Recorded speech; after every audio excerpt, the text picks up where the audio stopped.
একবার রঘুদাস খুব গুরুতর একটি অসুখে পড়ল। তার স্বাস্থ্য এতই ভেঙে গেল যে তাঁর আর বিছানা থেকে উঠে দাঁড়াবার শক্তি রইল না। শয্যাতেই তাকে মল ত্যাগ করতে হচ্ছিল। খুবই দুর্গন্ধ ছড়াচ্ছিল। রঘুদাস রোগ পীড়ায় কাতর হয়ে ঘন ঘন অচৈতন্য হয়ে পড়ছিল। এ অবস্থায় তার নিজেকে সাহায্য করার কোনো ক্ষমতা ছিল না। সে সময় একটি ছোট বালক রঘুদাসের সেবা করতে এলো।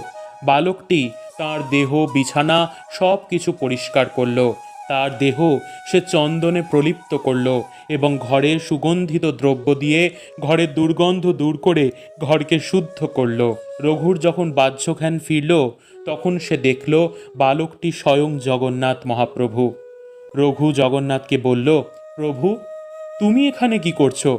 এই রকম হীন সেবা করে তুমি আমাকে অপরাধী করছো। তোমার সেবা গ্রহণ করে আমি আরও পাপগ্রস্ত হয়ে পড়ছি।